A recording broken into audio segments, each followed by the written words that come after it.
as well. And we're going to tell you the replica effect of the continuous depreciation of the cedi. And today, the cement prices shooting up. And it's got a lot of you talking. We have the power outages, the doomsday conversation as well this evening here on Hot Edition. Let's start off with what is happening with the latest twist to the Cecilia Dapa saga, as some over 100 prominent Ghanaians have turned to Parliament. Indeed, and a number of prominent Ghanaians, like you said, including former Auditor General Daniel Yao Domilevo, have petitioned Parliament to conduct a bipartisan probe into the conduct of the Economic and Organised Crime Office, (EOCO), in the investigation into former Sanitation Minister Cecilia Dapa. Other personalities who have signed the petition are private legal practitioner Martin Kpebu, academic professor Ransford Jampo, and over 100 other Ghanaians.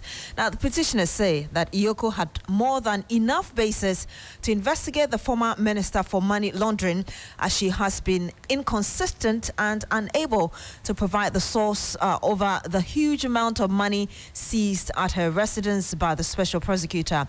It also raised concerns about what the group described as the deliberate refusal by EOCO to take steps to protect the money which had been seized from the residence of the former minister by the OSP. Now, the development comes in the wake of the standoff between state anti-corruption agencies investigating the former minister over the stash of money. The OSP has said that EOCO lacks the appetite to probe the matter despite the detailed information is shared with them. We'll go into the conversation shortly, but let's bring you some basic information about the functions of the Economic and Organised Crime Office and the laws that guide its activities. The website of EOCO describes its mission as to, quote, monitor, prevent, investigate, prosecute, and recover proceeds of economic and organised crime. It states that the objective of the office are prevent and detect organised crime and generally to facilitate the confiscation of the proceeds of crime. Now, a number of sections within the EOCO Act, Act 804-2010, again spell out some mandate, Alfred. I'll just take you through Section 23, which says, 1, an authorized officer of the office or any other public officer authorized by the Executive Director shall seize currency, A, that exceeds the amount prescribed by the Bank of Ghana being imported into or exported from the country. B, if the officer has reasonable grounds to suspect that I, the currency is the proceeds of crime, or II, the currency is intended by the person for use in the commission of a serious offense, or C, if the holder of the currency is unable to provide satisfactory explanation for the source of the currency. Now, Alfred, I know there's more as regards this very act that we are talking about. Indeed, and while we are at it and talking about issues related to the EOCO Act 804-2010, it spells a number of things to go into Section 23 and all, but let's just welcome Martin Kpebu, private legal practitioner, and one of the over 100 petitioners in this particular case. Counsel, unfortunately, we lost Martin Kpebu on the telephone. Try to raise him back and get a bit more detail into why they are resorting to Parliament now. But if you look at the EOCO Act 804, this 2010, again, spells us a number of things.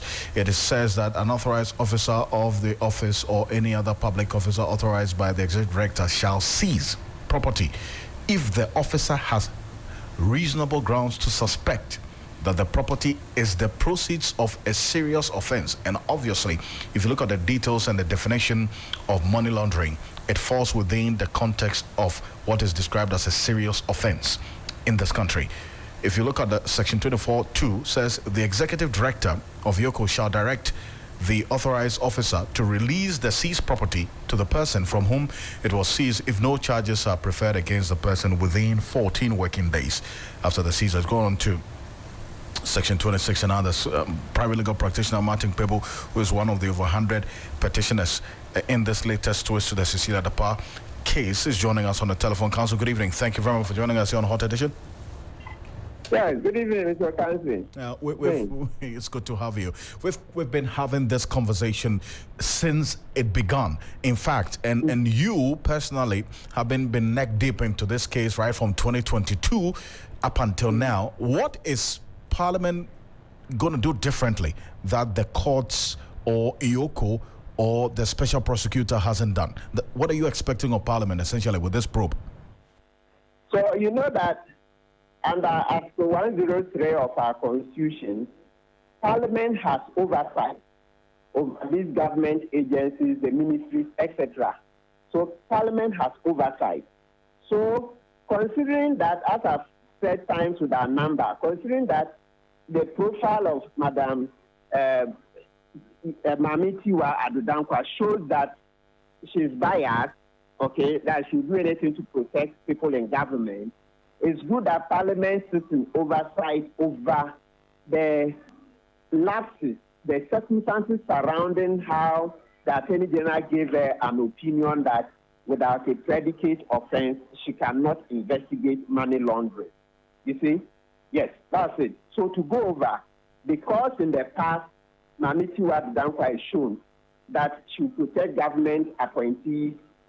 This is one of the cases where she's just trying to protect a former government appointee. What are those cases? The previous ones that give us this fear. One, you have the Abu Jinapo and Asensu Ochre case.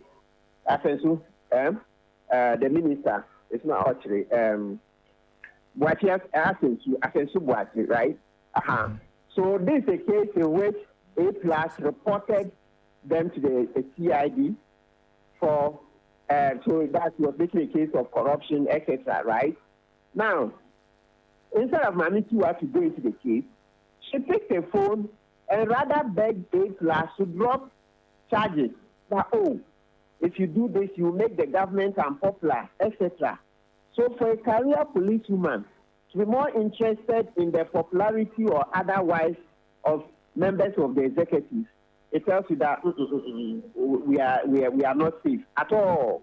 Somebody reports a case, and rather than the career CID boss being interested in investigating the case so that we hold the people accountable if there's evidence, she was rather interested in the popularity or otherwise of the government. As if that was not enough, the Takoradi girls case came. They hadn't found these Takoradi girls, but because the populace were bashing the government for doing a poor job at finding them, Mamitiwa Adudankwa once again came on air and then said, oh, they had found the Takoradi girls. It turned out they hadn't found those girls. To this, we can't find those girls, right? Number 3, Sewa Bruni, the lady who says she was dating President Kufuor. She says national security broke into her hotel room, etc. She reported the case to Mamitiwa Adudankwa. Nothing came of the case. Nothing came of it. Number 4, the case of Amuakwata, who reported Professor Stephen Adair to Yoko, that Adair had made allegations that corruption was rife in the Ministry of Roads and Highways, and that they were taking money, or even in some cases up to $1 million before contracts would be awarded. She went into this case, and before we go into that case, meanwhile, Amuakwata previously had said that his ministry was full of thieves. It was a den of thieves. The public officers were thieves. So nothing Professor Adair said was even any different. But fast forward, Iyoko and Mamitiwa Adudankwa went into this case when Iyoko doesn't have a mandate to investigate corruption or corruption-related offenses. Iyoko doesn't have such a mandate. We've carved out that mandate for OSC. So you read the OSC Act, Act 959, Section 80. It tells you that for bribery and corruption, we've taken it from Iyoko. Maybe if there is time, I can quickly get my act and then read it out. Once in a while, when we say we are reading, it helps. Let me get my act. Section 80. Yes, so this is why it says, the Economic and Organized Crime Office Act 2010, Act 804, is amended in Section 74 by the deletion of the words corruption and bribery in paragraph A of the definition of serious offense. Yes, so that is it. So meaning that we've deleted bribery and corruption from the Yoko Act, Act 804. So why did Mamitiwa take the case and go into it? All she had to do was to refer the case to OSC. You see how when OSC was investigating Madame Dapa and saw offenses that look in the nature of money laundering, OSC decided to bring the doctor to Yoko to do money laundering because OSC cannot do money laundering. So why is Yoko doing corruption and corruption-related offenses? So that is where the problem is.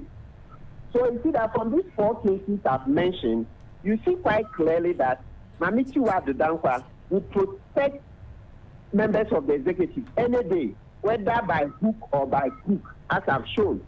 Because even where the law doesn't allow her, she can use her own interpretation and protect them. So such a person being in charge of this is Liadata matter doesn't give us any confidence. And lo and behold, you see. And then you see the Attorney General also come into the picture. Yeah, so he is also part. So the petition covers the Attorney General too, because he went on Joy FM and lied. He said Mamitiwa had done an exhaustive investigation, etc. Meanwhile, the letter written by Godfrey Dami's own subordinate, Evelyn Kilson, says that Iyoko can commence investigations. Iyoko can commence. So if Iyoko is here to commence investigations, how did Godfrey Dami get any information that Iyoko had done exhaustive investigations? So you see, these are the issues. So let Parliament take a look. And of course, that won't be all. There will also certainly be lawsuits, etc. But let Parliament do its work. The courts will also do their work. I see. Now, in going through this process, which is very important, the detail that you gave, I mean, when this came out, the first reaction that I monitored, especially not only on social media, but others who have followed how probes have occurred in this 8th Parliament, does it give you any confidence that something different is going to happen in this instance with this probe? Yes, something different will happen. Even the fact that Parliament will even sit on it alone, it's something different. Remember, Parliament is now asserting its oversight functions. Parliament is now beginning to assess the oversight functions more and more in terms of bipartisan probes. Yes, Parliament hasn't done it too many in the past. So this is one of this. But I recall you are one person who has been consistent in questioning Parliament regarding the outcome of the Kenoforiata that censorship, that probe that was put together to, as it were, have Parliament look into some of the cases that were brought against him. That did not at least achieve the purpose for which it was set up, because of some of very questionable decisions that were taken to take out 2 very important issues that had been brought against Kenneth Friata. You've been consistent about that. So really, having that in mind, does it inspire any confidence in you? Yes, I still have hope. Mr. Ocansey, I still have hope because let's remember also that when Parliament was going through the process, when we say accountability, it doesn't, you will not always win. But the fact that you were put on the stand, the fact that you were called to account, so Furiata came there. So among others, you see, he admitted there that yes, when we borrow data bank in which he owns shares, makes money. He admitted there. The whole fact that he came and sat down there and people tried to parry questions, and we all saw the shameful way in which they carried themselves. So that is also accountability. So don't always look at the final verdict that, oh, you couldn't remove the vote of censure didn't pass. No. It's not always about the final outcome, but the whole process. The whole process, so the questions, answers, that is also accountability. So when we say accountability, it doesn't always mean, oh, we've sentenced, the person was found guilty, he's been sentenced, or he's been demoted in his office, or he's been dismissed from office. No. But the process you even take him through, when you ask him a question and he has to answer, that is also accountability. So for me, we all know that if the MPP people had voted with the minority, it would have passed, but they chose not to do so. So tomorrow, when history is written, everybody reading it will see that, oh, it is the fault of the majority, the MPP members. They were playing partisan politics when they should have stood with Ghana. So that is okay, posterity will judge. So let this one to go through. The whole process of this itself, as I said, is also accountability.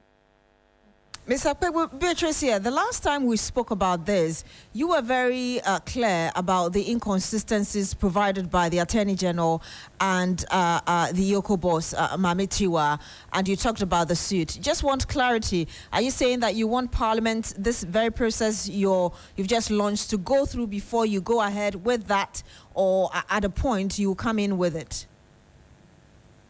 So this is a lawsuit. You mean the lawsuit? The lawsuit, yes. Yeah, no, it will also go on a tangent of its own.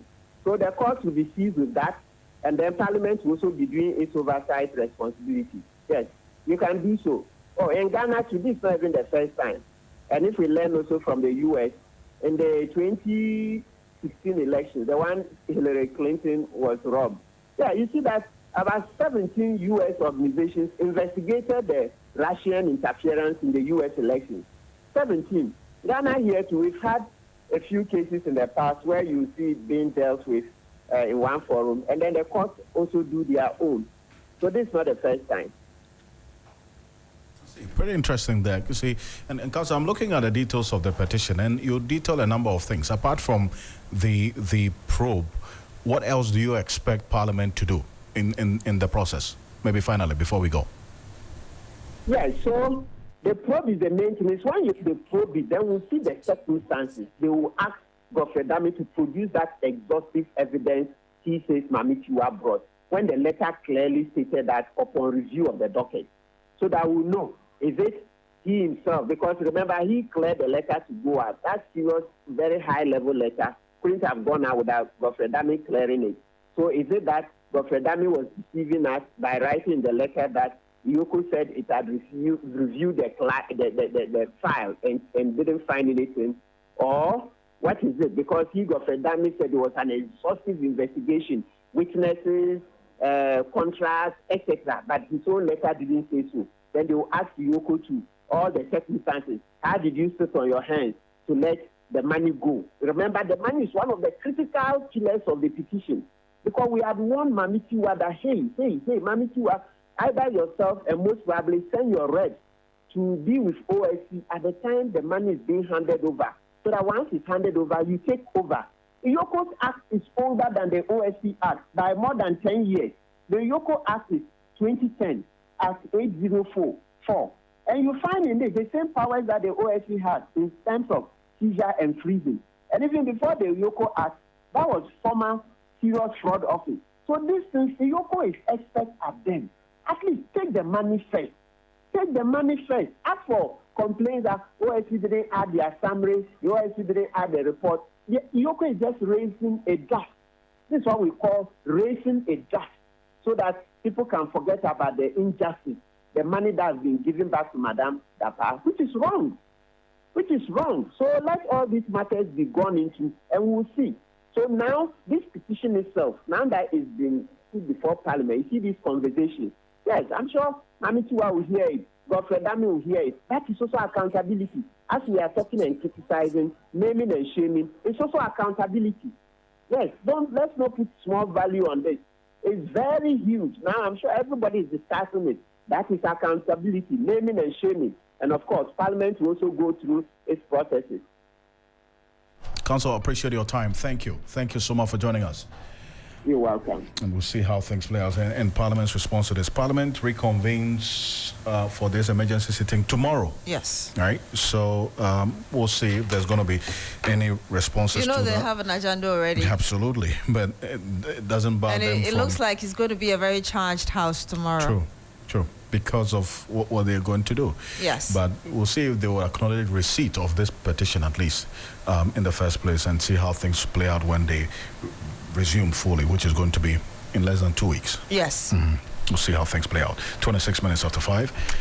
And yes, all trials by jury have been suspended effective today as jurors in the country begin an indefinite strike over the government's failure to pay their allowances. The decision, the jurors explained, stems from the non-payment of their February 2023 allowance, along with outstanding payment from July 2023 to May 2024, and therefore 10 months worth of arrears not paid. In a statement, they argued that this situation has placed a significant burden on their finances, forcing them to take this drastic measure. The jurors said the government promised them payment in May, but has failed to keep to its promise, and that the current circumstances have made it untenable for them to continue covering their transportation costs to and from court premises. Remember that in November last year, jurors in the Ashanti region began a boycott over non-payment of allowances. Their action brought to a halt all jury trials in the region. The group eventually called off the action after the Chief Justice Gertrude Tokonu intervened. Now, the latest action is expected to affect hearing of cases involving jurors. Some of the cases include the J.B. Dankwa Meda trial, George Afoko trial, Abesim Killer trial, Kaswa teen killers. Alfred, I'm sure you remember that case. Yeah, I do. Canadian returnee Meda trial. That was also another sensational issue there. And we'll be bringing you some more on this, but we stay still in court. And Alfred? Indeed. While I'm in court, we'll come back to this matter as we go on, because we're going to get some details as to how eventually things will play out because of this jurors' strike. But the Accra High Court has denied Yahuza Usmano, this self-styled proclaimed businessman charged with multiple counts of robbery and money laundering after the judge held that he would not avail himself due to the nature of offenses and nature of the evidence. Now, he was charged and remanded into police custody after robbing and assaulting former Second Lady Matilda Misata on April 16. In fact, Matilda Misata is not the only victim of this man's robbery. We're counting close to 4 persons who have filed cases against this Yahuza Osmano, this self-styled businessman who is actually an armed robber. We call him the Lone Ranger. He's robbed a number of them from at least these places, plush apartments and certain locations like Rage Cantonments, Airport, and then also Osu. You do recall that we were also recounting some items such as Rolex watches, and then also some designer shirts and other items that were stolen by this man, running into thousands of dollars. That is what we do know now. My colleague Lord Edwasari was in court today and got us the details of this particular case and how things are going to play out going forward. But before we get into that, my colleague Dennis Paberiwedam is with us in the studio now. That is good to have you. He has been looking into the impact of this jury strike on the judiciary going forward. Well, now, we've been here before, Dennis. Yes, we have. Not on a national it's not surprising scale that we are back here. But first off, we need to understand what exactly these jurors, the role they play in the whole justice delivery system, and why they are important. They have a basis in the Constitution. So when you look at Article 1225, 2 to be specific, it talks about the. So with your permission, I quote. Right. Section Article 125(2). Citizens may exercise popular participation in the administration of justice through the institution of public and customary tribunals and the jury and assessor systems. So you hear the jury system actually mentioned in there. And that simply means that ordinary people like you and I, subject to some exemptions, of course, some people cannot be jurors for obvious reasons. We participate in the delivery of justice. And this is not in respect of all cases. It has to do with some type of criminal cases. Not all criminal cases, those that are indictable. So when you're looking at cases in the matters of murder, manslaughter, some type of robbery cases, rape and the like. Right. So what it means is that when the accused person's plea is taken, they have to empanel some people to be the decider of facts, while the court will decide on law. Because they are lay people, they will allow the accused person to, prosecution to open its case and say all the things that they want to say. They allow the jury to look into those facts to see whether indeed what prosecution is saying is something enough for them to, for the court to come to a conclusion that yes, indeed, the offense has been committed. Right. So that is just to give you a fair sense of the role that they play. So what it means is that if you are on trial on an on an indictable offense, and then you have the jury set up, and for some reason they are unable to come, the trial cannot proceed. I see. And it even becomes more difficult for accused persons who are in custody while the trial is ongoing. It means that if the jury or a juror doesn't come, then you be taken back to custody until such a day that The hearing. jury. Yes. So that is one aspect of it. But it's very difficult to understand how, because when you look at how these people are, let me use the word loosely, recruited, and the obligation that is placed on them, it makes it difficult for them to actually be able to go on what they call strike. I don't know if strike is a word we can apply to them. Well, Because even when you fail to show up, it's an offense under the law. So, for instance, when you look at section 222 of the criminal procedure, which is at 30, you'd find that it says, and I read, penalty on jurors not attending. Now it says that any person summoned to attend the court as a juror who does not, without reasonable excuse, the burden of proof hereof shall rest on the juror, duly attend and be present at the courts and at all times appointed by the court for adjournment, or any person present in court who, being called to serve as juror, refuses without reasonable excuse so to serve until discharged by the court, shall be liable to a fine not exceeding 100 penalty units. This has been amended. So in essence, there's clearly a clear provision in the law that says that once you put yourself up for this and the need arises that you be summoned for a case and you don't show up, there's a penalty for it. However, there's also an obligation for the state to fund some aspect, even though they are not paid. It's not a pay properly so-called. They are entitled to some sort of an allowance to facilitate their movement. And that's what is in arrears. And that's what is in arrears. And that's prompted their decision. That's prompted their decision to embark on the exercise they say they are embarking on. I don't want to use the word strike because I'm not too clear in my mind. Stated yes. in the law, they cannot actually go on strike. Properly so-called. But again, if you cannot go on strike and your necessities must be provided so you don't embark on that strike, then where do we strike the balance? So that's why, even beyond that, I still make reference to the obligation that is on the state. That these are ordinary people who are supposed to play a role in the justice delivery system. Of course, when you come to trials by indictment, you have the judge and the jury. So if the judge is being provided for, all the facilities are being provided for the judge to be able to be in his or her place to deliver justice, why can't same be extended to the jurors? Because the thinking is this, and it's clearly stated in the law, to facilitate their movement. Even though in their recruitment, it is advisable that they pick people who are closer to the courts. So when you check the law, there's actually a provision of people who live within 4 miles within the courts. Meaning that they should be walking to the office. So people who are beyond that, then they need to be facilitated to be in the courts. So it raises a legitimate question. If we are indeed minded to have the justice delivery system work the way it ought to work, and we are providing for other persons who play a role in there, it should not be a difficulty to provide for these people as well. I said, so these are the group of people that we would normally see seated at the back, right, in court. A group of people who are seated together, observing proceedings in court. They are not part of the persons who are attending the courts. They normally would have a specific sitting place in the court. Yes, so, but it will not be, the description will create the perception as though once you enter a court and you see people sitting and observing proceedings, they are the jury. No.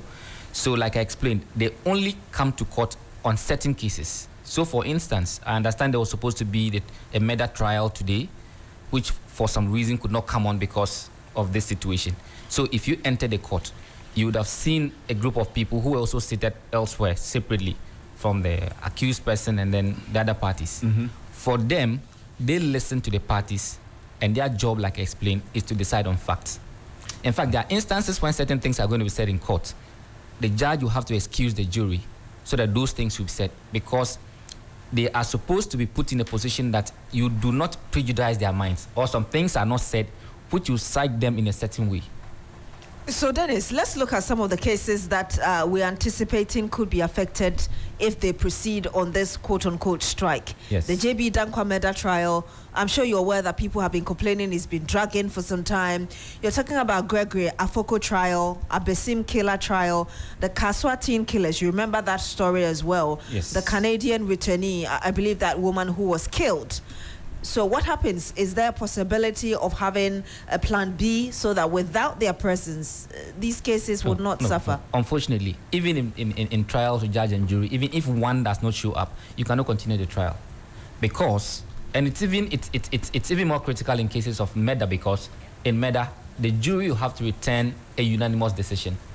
So it means they all have to be there. And when they are taking a decision, all of them would have to say that, okay, the person is guilty, so that they can be convicted. Even if one says that, I don't think that the person was guilty, they cannot convict on that basis. They have to take the trial all over again. So this also adds on to other delays that may come up, instances where lawyers would say, maybe I'm unable to come for a justifiable reason. Maybe a judge says he or she is not able to sit. Right. And then you have jurors now also saying that they will not come to court. If the jurors do not come to court, there's nothing really you can do about it. Nothing.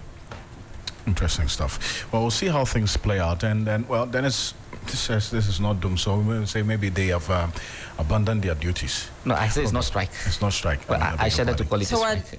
Yeah. Okay, I'll go there. Anyway, well, thank you, Dennis, for very well done.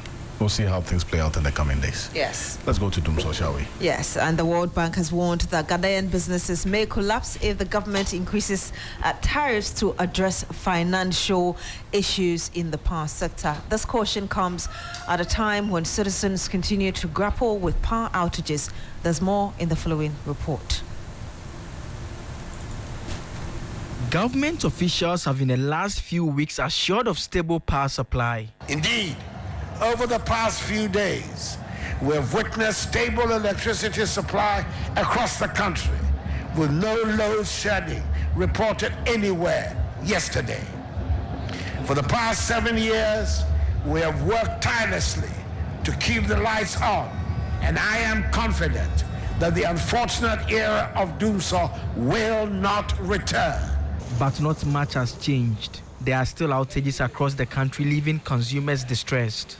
It hasn't been easy, but we are 92.7. And even the day that our president said he has fixed the doomsday, we slept in the darkness. As for the consistency, maybe for a month now, we've been experiencing such doomsday activities. I'm a student ready to write my WASI examination, and I prepare sometimes in the night, but since the light off, we don't get the chance to study at night to prepare. It can go off around 7, then they'll bring it maybe the next day even, and it's very bad.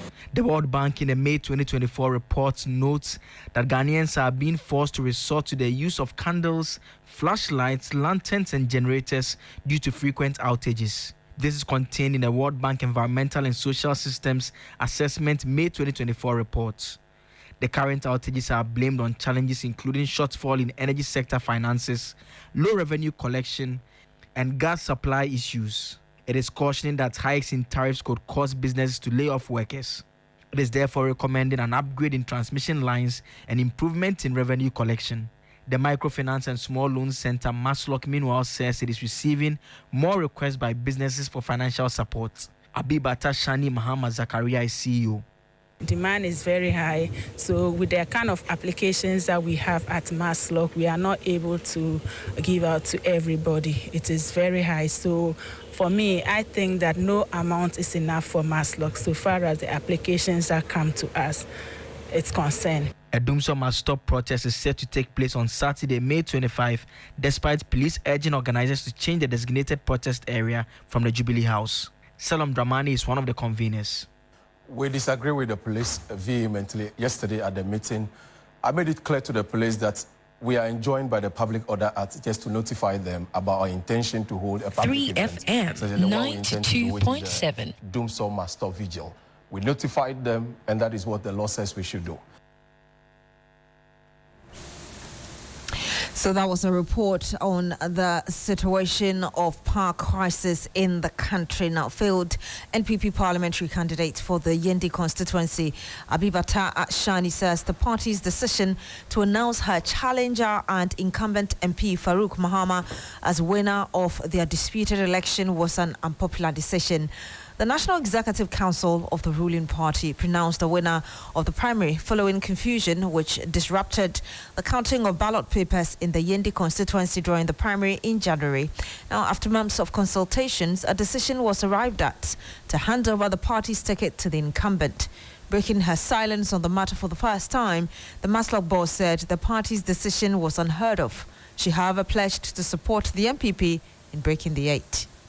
Whatever decision came from NEC was an unpopular decision, and it is unheard of so far as I know about MPP. MPP is a party that is democratic, and for NEC to have come out with such a decision which was unfair or which was skewed in favor of the MP, I think that was unfortunate. But as a person, as a patriot, I accepted the decision because that is a decision from NEC, but it wasn't a decision that was in the best interest of the party, if you ask me. In the best interest of the party, are you committed to working, considering that your supporters have already sounded the alarm bells that they will not vote for the party? I don't know about my supporters who have sounded any alarm bells that they will not vote for the party. What I know is that I had a press conference where they dissociated themselves from the statement that I issued. But of course, I know their pain. 92.7. As a party member and as a patriot, the best I could have done was to accept the decision, even though I wasn't satisfied with the decision. Yeah. You're committed to working to retain the Yendi seat for the new... Definitely, the MPP is going to break the 8, and I am fully committed as a patriot. Yeah. Well, she's committed, is it not? Yes.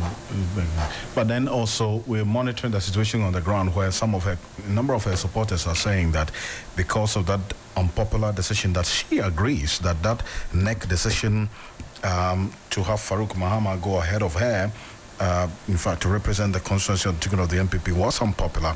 Based on that, her supporters, some of them have also indicated they are not going to follow the same path that she has decided to go on. But we'll see how things play out. But 5 environmental organizations have served notice to sue government over the reclassification of some of Ghana's forest reserves to allow for mining and timber lumbering. Spokesperson of the group, Daryl Bosu, emphasized the urgent need for immediate action to prevent the degradation of globally significant biodiversity areas. Grace Hammer Ajiman was there earlier today, came through with this report. The Subri River Forest Reserve and Krokoswa Hills Forest Reserve are among the few remaining forest reserves in the country. But the environmental organizations are concerned about the potential loss due to government actions. Government has started giving out administrative instructions to the Forestry Commission to start opening up protected forests, which we call the globally significant biodiversity areas, for logging activities. And this we think are illegal and needs to be done the right way. I mean, some of these forest reserves are set up for the purpose of providing us with ecosystem services like water supply, good air to breathe, and also biodiversity, which is very crucial for pollination and for food security issues. So before you take such action, you really need to ensure that you follow due process. They are seeking legal action to prevent the Lands and Natural Resources Minister from issuing mining licenses without proper parliamentary ratification. We find this as a breach of due process and legal stipulations, therefore prompting the issuance of this notice of intent to commence legal proceedings should the government fail to annul the aforementioned contracts. The key issues of legal redress that we are seeking include the issuance of the timber utilization contract without adherence to the competitive bidding processes mandated by Regulation 12 of LI 2254. Secondly, the absence of parliamentary ratification as required by Section 5 and 9 of Act 547, rendering the contract legally void.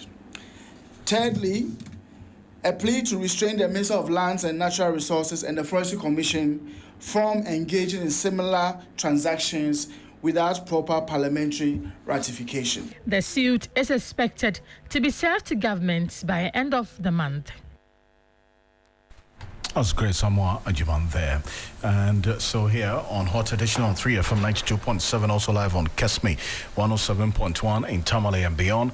We're live on W 93.5 in Wa and beyond. Keep your thoughts coming in at 3FM 927 on Facebook, at 3FM 927 on Facebook. Also, at 3FM 927 on X. Share your thoughts with us and read out to you and with the rest of the world. And here on Hot Edition at 3FM 92.7. And a number of you already sharing your thoughts with us on Facebook. We'll get to that shortly here on Hot Edition on 3FM 92.7. While we are at it, and issues of the cost of living continues to come up. And Beatrice, the World Food Programme has highlighted that an estimated 1 million people in Ghana could face food insecurity between June and August 2024. The report identifies several factors contributing to food insecurity in Ghana, with high food prices exacerbated by natural hazards like flooding being significant drivers. A look at some of Ghana's popular markets indicate a surge in food prices, especially in basic staples and vegetables. My colleague Safwa Boahin visited the Agbobloshi market and reports.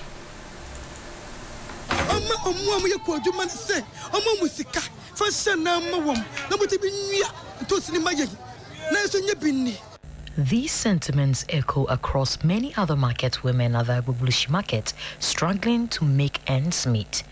Amidst the concerns, they expressed how times and seasons are a huge determinant in the rise and fall of prices of these vegetables in the market. Right now, the price of pepper has increased. It doesn't rain often, but the rains currently are destroying farms. So pepper has become scarce. A sack of pepper is now 2,200 cedis. 22 million. Into okuani no says onya time bosswa no akonya baako na mienu. It doesn't rain, so farmers bring 2 boxes instead of 10 boxes of vegetables. Transportation costs are included in our pricing.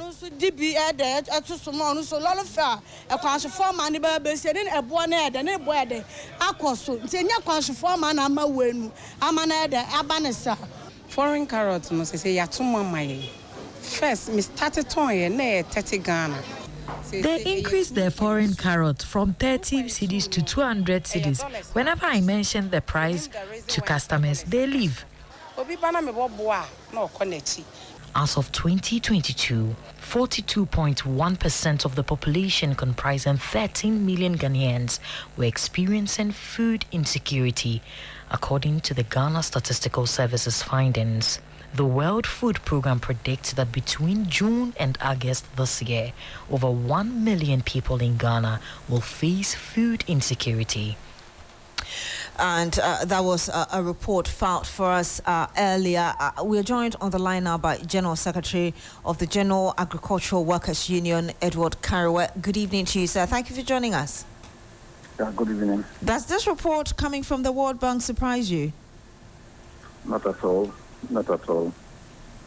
We don't even have to wait for the World Bank to give us this report or any external body to tell us what is happening within our country. We have got the capacity to know and to do our own studies. Unfortunately, the Ghana Statistical Service has been able to give us credible information in the past and also now. So I don't see this report surprising. It's just a reminder to us that we have a long way to go in terms of making this country food sufficient. I remember that when inflation hit 54%, one of the reasons the the Ghana Statistical Service gave was food prices. Why do you think we are having this challenge? I mean, you've talked about one bit, which is we're not having sufficient food. But aside from that, what really do you think is contributing to this? Well, there are many factors which we have not been able to address. Some of them have to do with our own policies. We have got a number of policies that are running down our agricultural production system. For instance, if you have galamsey in 13 regions out of the 16 regions, and the effect of galamsey is well known, that it affects directly the capacity of the environment. It affects directly availability of lands for production of agriculture. It destroys rivers, and that therefore silting the rivers, poisoning the rivers, and making even where the rivers still have water, those water is not suitable for agricultural production. That is one. Secondly, we are not making progress in increasing our irrigation share of agricultural production. What we have only done is to do some rehabilitation on the existing ones, but we have not added significantly to our irrigation stock. Therefore, and with the emergence of climate change, which is staring on us on the face, where we need more water, we don't have it. Therefore, it's not surprising that food production is going down in the midst of all these challenges that are with us. Do I also get the understanding that even in the midst of this illegal mining issue you're talking about, which is destroying our farmlands or arable lands and water bodies, the planting for food and jobs as introduced by the government is not helping in any way? Well, we have been consistent in alerting government that the planting for food and jobs program was not delivering on its mandate. That is producing enough food for this country and also jobs.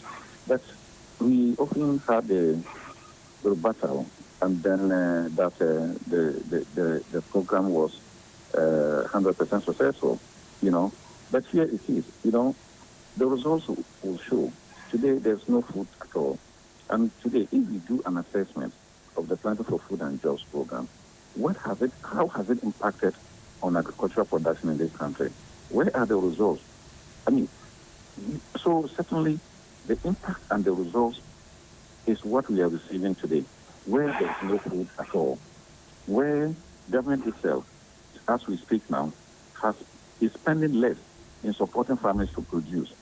So we are in for, into the future, years of more food insecurity than before, because government support to agriculture is next to nothing as we speak now. Yeah, it's next to nothing.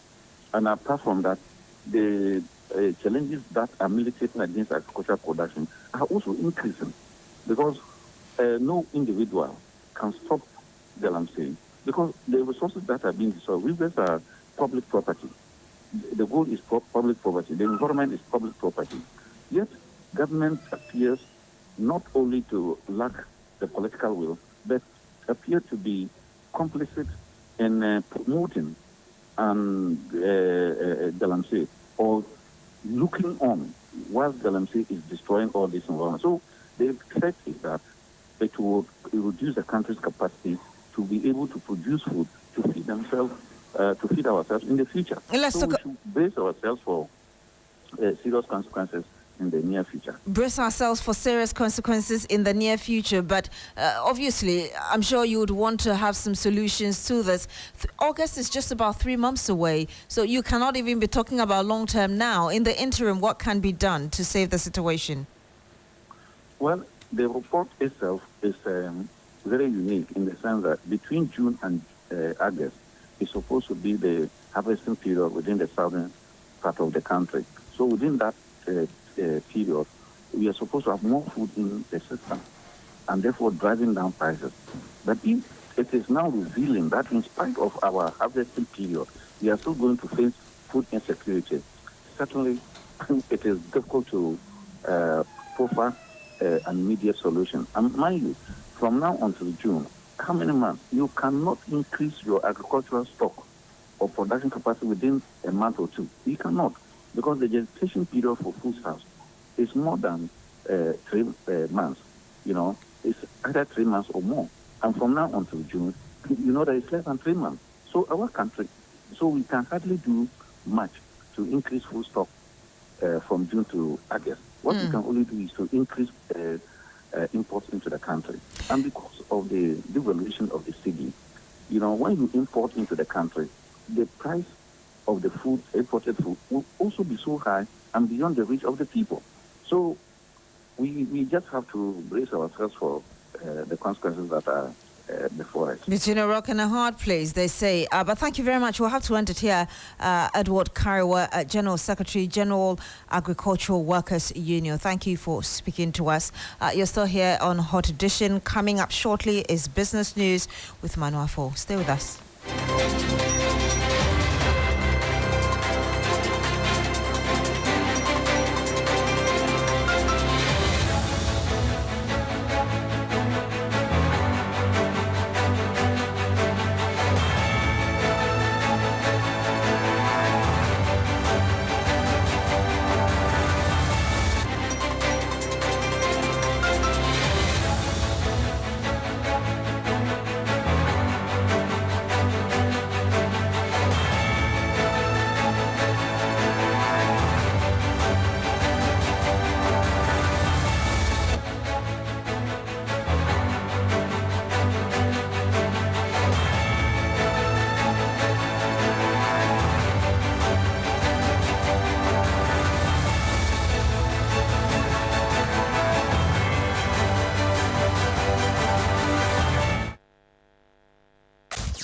Accra gets busy on this frequency. 92.7 3 FM.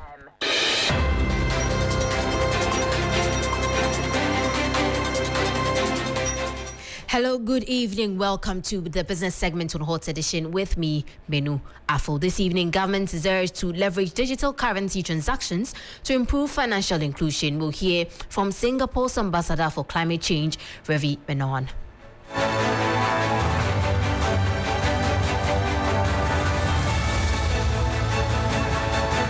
And straight to our first story, government has been urged to leverage digital currency transactions to improve financial inclusion in the country. According to Singapore's Ambassador for Climate Change, Ravi Menon, there's a need for effective governance in interoperability by central banks. Speaking at the 3i Africa Summit organized by the Bank of Ghana in Accra, he urged the Bank of Ghana to fast-track the ECD, which is currently being piloted. Adequate capital from the public and private sources to fund the implementation of this over the next 5 years. This would be an ambitious undertaking. It would require high-level guidance and a robust governance structure. A good way to start would be to bring together a group of key pilot sponsors under the chairmanship of perhaps participating heads of state, along with C-suite representation from public and private sector stakeholders. You can only do this through public-private partnerships. More than anywhere else in the world, fintech can demonstrate its true purpose and potential here in Africa by focusing on financial inclusion. There is great scope for collaboration between traditional financial institutions and private fintech companies to bridge financial and digital divides. And platforms like the 3i Africa Summit create the opportunity to realize Africa's fintech potential. Well, that was Singapore's Ambassador for Climate Change, Ravi Menon, there. In more stories, the Minister of Communications and Digitalization, Ursula Owusu-Ekufo, has revealed that government is currently engaging some top global technology firms to train about 10,000 young people with essential ICT skills to make them job-ready. Emphasizing inclusivity, the minister highlighted the importance of encouraging greater participation from girls in this transformative program. She said this during a panel discussion at the 3i Africa Summit organized by the Central Bank in Accra. As part of the package, they're going to be training 10,000 young people in future-ready IT digital skills, cloud computing, AI, and all of that. And I think I'm going to insist that up to 40% of the trainees be women. And please, when the opportunities are created, young ladies, take advantage of them. Sometimes the opportunities are there and the vacancies persist because people don't show up. Maybe because they don't know or they're not aware of how easy it is to take advantage of these. This will be financed completely by Oracle. We're doing a similar thing with Amazon. But even though we insisted on 40%, I think we only got up to 20%. and 10,000 young people were trained at the Accra Digital Center as well. You don't need to have any ICT skills. I'm a lawyer. I'm self-taught. I did A-Wahi, B-Wahi to learn how to use the computer. Anyone can learn. Well, Ursula Owusu-Ekuful is Minister of Communications and Digitalization. Away from that, accounting and auditing firm Deloitte Ghana is making a case for the harnessing of technical vocational education training to improve employment creation for the youth. Speaking to 3 Business at his Outfits Volunteer Day in Accra, country managing partner Daniel Kojo Owusu said that this is the surest way to raise entrepreneurs in the wake of high unemployment rate in the country. How can we contribute in solving that problem? So sometimes the issue is about how do you prepare our students that will leave school and be able to create something. So I think the focus have always been prepare students, let people come to the formal schools and complete. But I think what we are coming out and what we are looking at is how you are going to prepare students who will come out of school and be able to create something. So that means that technical education is very important. That means that focusing on entrepreneurship is very important. That means that making sure that what people learn at school and what society also needs is also very, very important. And it's one of the programs that we are coming out with. And we are working with the Ministry of Education, we are working with the stakeholders to see how we can support in which directing this. Because for us, we think that our education system to be able to produce people that will start to become entrepreneurs and they will create something for themselves. Country managing partner at auditing and accounting firm Deloitte Ghana, Daniel Kojo Owusu, there, ending the business segment on Hot Edition. For more stories, please log on to our website on 3news.com. My name is Minu Afudu. Stay with us. Sports News is up next with Kelvin Owusu Ansa.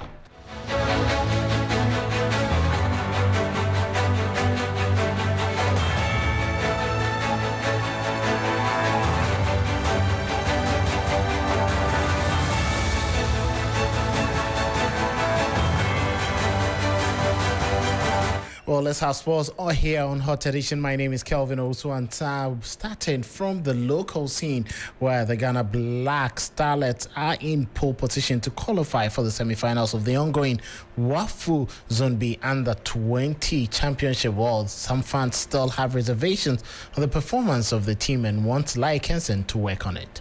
It's been a great performance by all standards. Lykenson is building something great, and we need to look forward to it and give him all our support. I think the team is fabulous from the wings and to attack. It's great. I see that if you look at the statistics, the number of matches the team has played so far, the number of goals they've scored, it tells you that it's a very good attacking team.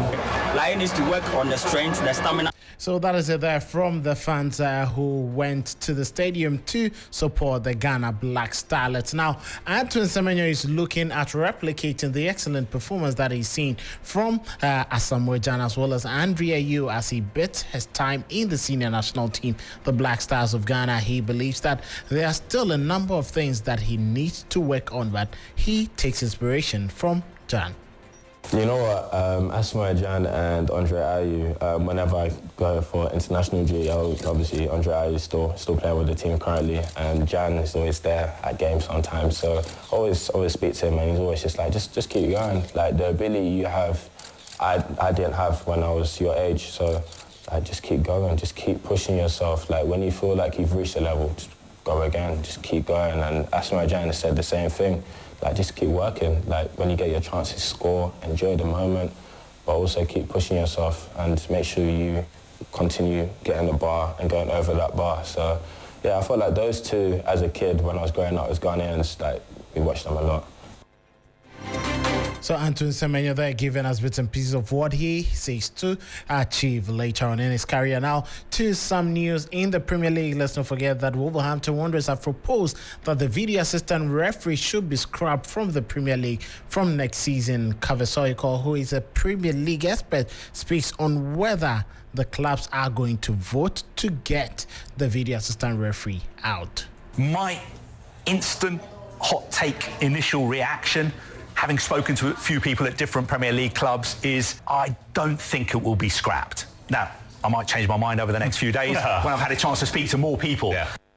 Well, hoping that the Premier League would not scrap the video assistant referee. Well, things are shaping up. But staying with the Premier League, Manchester United boss Erik ten Hag believes that his team hasn't really performed well this season, but he's impressed with the confidence in the last 2 games that they've played. They played their final home game in the 3-2 victory over Newcastle United at the Old Trafford, ending the season this weekend. He has promised a silverware, that is the FA Cup, which they face Manchester City in the final. It wasn't an easy season, but one thing remained constant, and that was the begging of you for the team. But this season is not over yet. First, we travel to Brighton, where we go for 3 points, and then we go to Wembley. And I promise you that those players will give everything, but then everything, to get that cup, to win the cup, and bring him to Old Trafford. And we are sure you will be there supporting us. That is from Manchester United boss Erik ten Hag. But news coming in is that Manchester City goalkeeper Ederson Moraes has been ruled out of the final Premier League game of the season, as well as the FA Cup final. This is the latest news that is coming in from Manchester City. He sustained a fracture to his eye socket during the collision in the game against Tottenham Hotspur on Tuesday in the outstanding Premier League game that sent City top of the table. It means that he's missing this weekend's final Premier League round game against West Ham United at the Etihad and the FA Cup final against Manchester United at the Wembley on the 2nd of June. So very unfortunate for Ederson. He's going to miss out on a lot of games. That is 2 remaining crucial games till the end of the season. Let's roll ourselves through some matches that will be coming up in Europe this evening. In England, there is the Championship playoffs. Leeds United play against Norwich at 7 p.m. Currently ongoing in the Spanish La Liga. Las Palmas play against Real Betis, where the game is 1-1 after 35 minutes.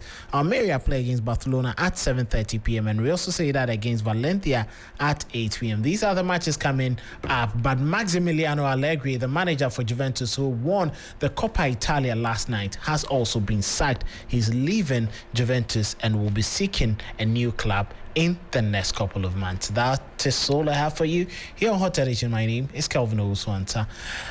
The show continues.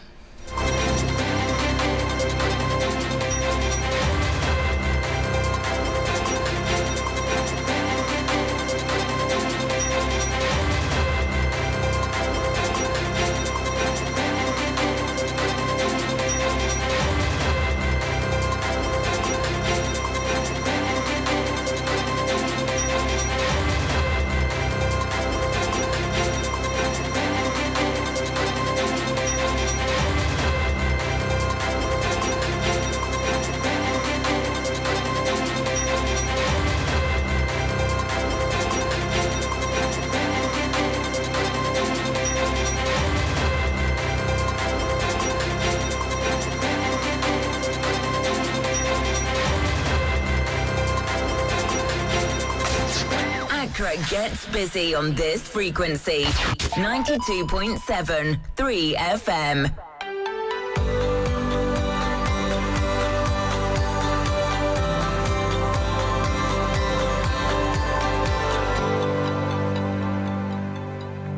Hello. We've all been there doing something dangerous to our teeth and suffering the consequences. Now, in that moment, you wish you hadn't, right?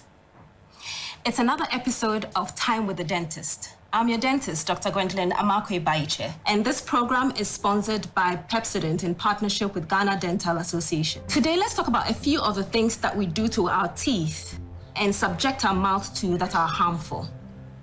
Some of these habits have been with us for so long that they have become a part of us. But there's no habit that you cannot break if you put your mind to it.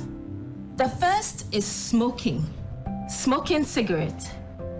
Many of you, I'm sure, are aware of the harmful effect smoking cigarettes can have on the general health.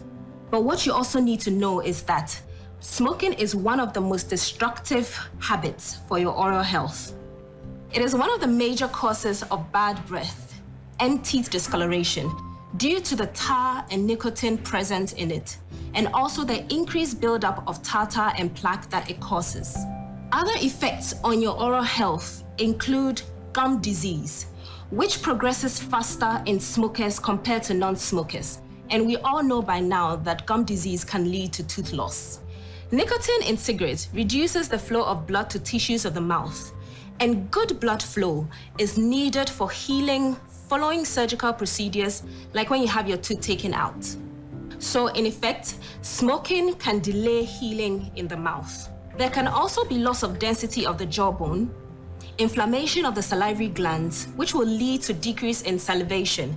And very soon we will learn the importance of saliva to our oral health. Lastly, smokers are more at risk of developing oral cancer.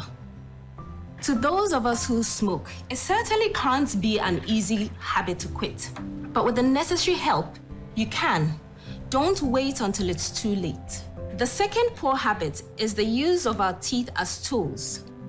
Whether opening bottles with our teeth, ripping packages, cutting fabrics, or holding objects with our teeth, you are putting yourself at risk of cracking, chipping your teeth, or even injuring your gums. Especially to our tailors and dressmakers, fisher folks, carpenters, who tend to use the teeth as tools at work. Let's do well to put a stop to the habit. Our dear mechanics who use their mouth to siphon fuel from car tanks using rubber tube, you're exposing your mouth, including your teeth, to very toxic substance, which can erode the tooth surface. Accidentally swallowing or aspirating the substance can also be very harmful to other parts of your body. The last poor habit I would like to talk about is brushing your teeth too hard, and especially with a hard bristled toothbrush. While we encourage you to brush your teeth often, please use a soft to medium bristled toothbrush, like the Pepsodent toothbrushes. These are gentle on your teeth and gums and are also able to clean hard to reach areas of the mouth. Let's stop brushing aggressively. This list is not exhaustive. There are others, like crushing ice with the teeth, biting your nails, and grinding the teeth. Tooth discoloration is when the perceived color of the tooth looks deviated from normal. And what is normal? So the teeth typically are very white in very young children, off-white in adults, and whitish yellow as you age. When you use your teeth as openers, you can crack or chip your tooth. This can affect your smile. Your teeth will look unaesthetic, it could feel sensitive, and depending on how bad the chip is, you could even feel pain and eventually lose your tooth. Bad habits are not easy to break, but can be broken. Let's put in every effort to stop these poor oral habits. Remember to always brush your teeth twice daily with a fluoride toothpaste like Pepsodent, and visit the dentist regularly. Your teeth will thank you. This campaign is proudly brought to you by Pepsodent in partnership with Ghana Dental Association.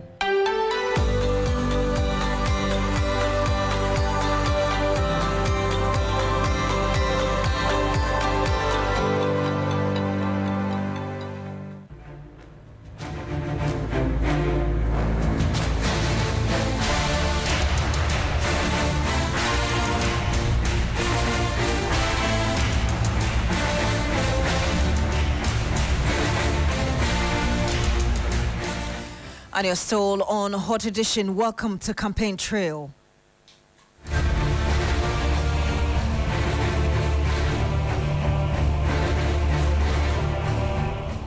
And tonight on Campaign Trail, the largest opposition party, the NDC, has accused the Electoral Commission of illegally appointing critical registration officers.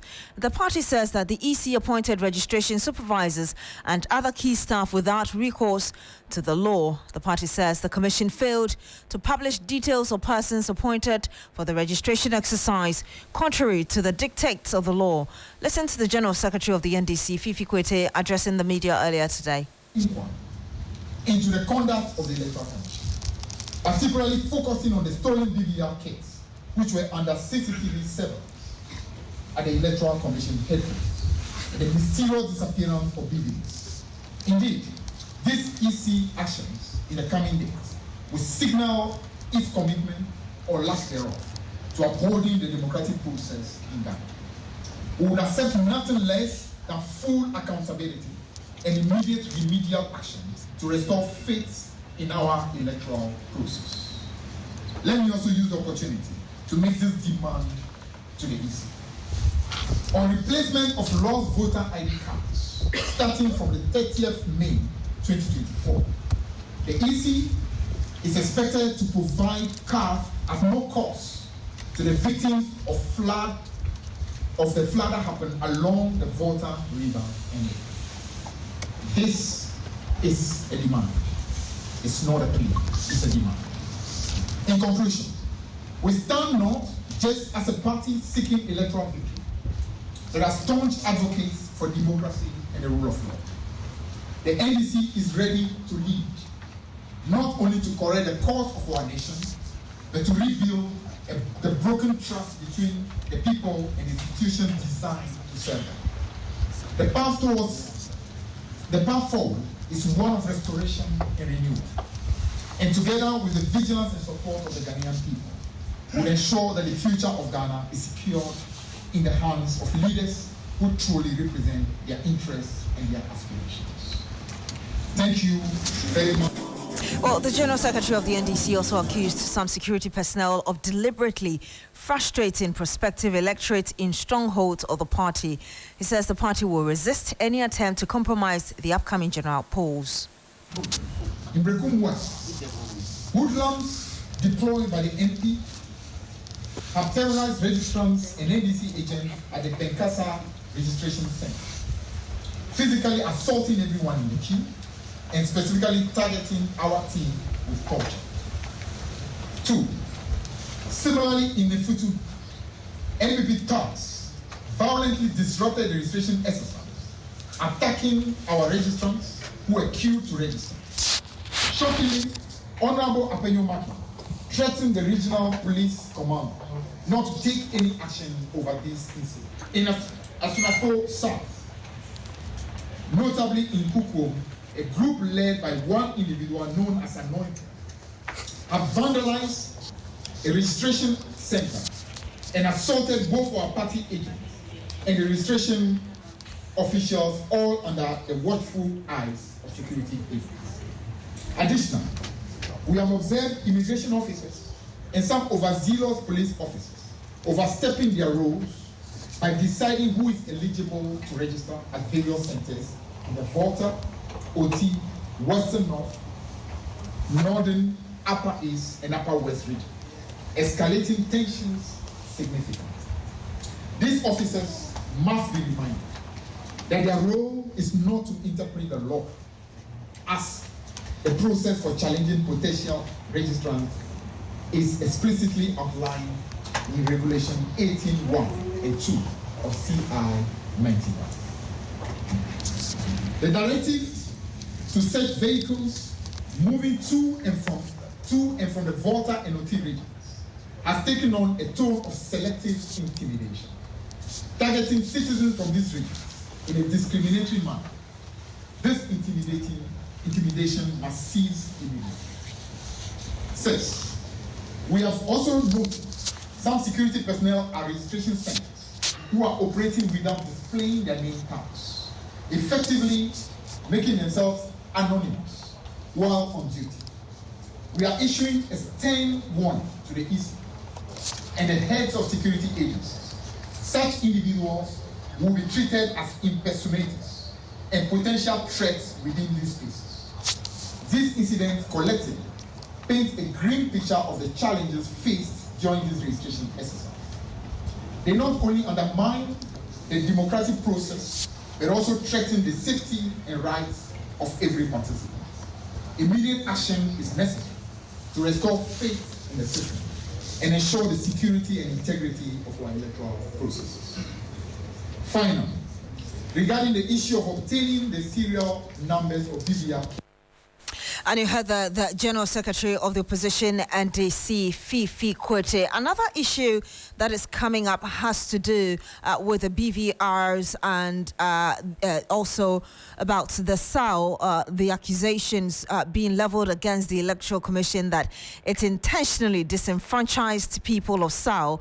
And as you're aware, the president of Imani Africa has been on the neck of the Electoral Commission, disputing arguments and even explanations from the EC that it wasn't the fault of the commission that the people of SAO could not vote in the 2020 general election. The Electoral Commission responded to Franklin Cudjoe, and then Franklin Cudjoe came back to dispute the explanation from the Electoral Commission. I'll just read a bit of that from a bit of that dismission, a bit of that explanation from Franklin Cudjoe, as it were, to you. And it said that the exclusion of voters in the South traditional areas from voting in the election for a member of parliament was a flagrant violation of the right to vote of the said voters, which amounts to being disenfranchised. As a consequence, the people of the South traditional areas do not have representation in the 8th Parliament of the 4th Republic. This has rightly been described by Professor Kwekwasare as the quote-unquote cardinal sin of the 8th Parliament. So that came from Franklin Cudjoe. As I told you, the Electoral Commission has dismissed all the claims coming from Franklin Cudjoe. But beyond that, there was also a statement today from a group calling itself petitioners for the removal of the chair and other commissioners of the Electoral Commission. And the lead petitioner is Oliver Baka-Vomawo. And I'll just read a bit of that statement, which was issued earlier today to you. And it says that our attention has been drawn to a recent press statement issued by the Electoral Commission, through which they sought to decline any legal, moral or factual responsibility for disenfranchising the people of Santo Kofi, Akpafu, Lolobi and Likpe. It says, we note that the Commission has presented a set of facts that are not only legally incomprehensible, but also manifest a worrying lack of appreciation of the independent mandate and functional integrity that the Constitution sought to bestow on the Commission. This was particularly evident in brazen admission that the Electoral Commission considers itself amenable to the direction and control of the president and his appointees rather than to the Constitution. He goes on to give history leading to why the people of SAO could not vote. I'll just jump all of that and go to the concluding part of that statement, where he says, I'm talking about Oliver Baka-Vomawo, where he says, following the Supreme Court's decision in the Jache case, the Electoral Commission was aware that requiring that such a Guan constituency be created before the eligible voters in the Guan district would be able to exercise their right to vote meant that they will completely be deprived of representation in the 8th Parliament of the 4th Republic. The decision of the Electoral Commission to deny the eligible voters of the Guan district to vote in the 2020 parliamentary election as part of the Buem constituency was in direct contravention of CI 128, which was made by the Electoral Commission itself. Now, it says, for these reasons, it is without doubt that the Electoral Commission breached the 1992 Constitution, which enjoined it from depriving anyone of their right to vote, and in that regard, acted in a way that amounted effectively to a suspension, overthrow, or abrogation of a crucial part of the Constitution with regard to the eligible voters in SAO. So that's a statement coming from Oliver Baka-Vomawo. But there's the latest response from the Electoral Commission to all these allegations being leveled against it, from Franklin Cudjoe of Imani Africa to Baka-Vomawo that I just told you about, and also from Professor Asare. The EC in this latest statement issued some minutes ago said, in spite, and it titles this statement, it's a 3-page statement, inability of SAO into bracket Guan constituency to vote in the 2020 parliamentary election, public education. It says, in spite of the Electoral Commission's press statement on 15th May 2024, backed by documents refuting the false and unfounded allegations by the president of Imani to the effect that the commission disenfranchised voters in the Gwan constituency, SAL, Franklin Kujo has continued to misinform and mislead the public by making reference to a public statement issued by the commission on 6th December 2020. We note also that other citizens, such as Professor Kwekwasari, have also made reference to the 6th December 2020 statement issued by the commission. It continues to say, as an election management body, we are duty-bound to educate the public on the electoral process as follows. So I'll just read a bit of it, jump to some sections. You will get the full statement on 3fm.com, but I'll read certain portions to you. It says, per subsection 1C of section 5 of the Local Governance Act 2016, Act 936, as amended by Act 940, an MP is a member of the District Assembly of the district in which the constituency is located. The provision is consistent with Article 242B of the Constitution, which provides that a district assembly shall consist of B, the member or members of parliament for the constituencies that fall within the area of authority of the district assembly as members without right to vote. I'll jump to certain portions of this statement issued by the Electoral Commission. I'll read from the 10th point, which says, and that's on page 2. Like I said, you'll find all of these on 3fm.com. For the sake of time, I'll just read portions of it to you.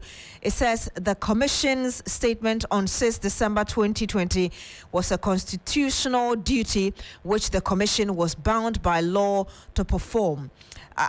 Point 11, it says, it is therefore disingenuous for anyone to suggest that under the circumstances outlined, that the Commission, in performing its constitutional duty, disenfranchised the good people of Sal or Gwan district. As indicated in our previous statement, it is not in the interest of the Commission to disenfranchise any citizen.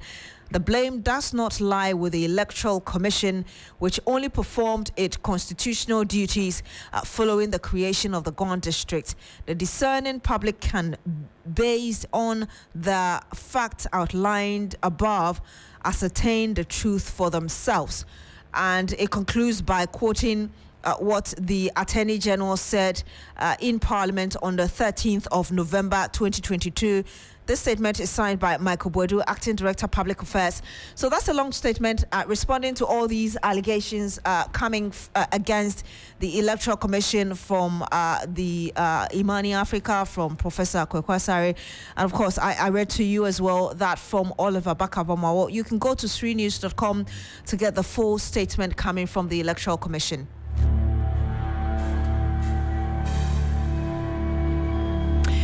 And that will be it for Campaign Trail on Hot Edition. And that's how we also end Hot Edition here on 392.7 FM.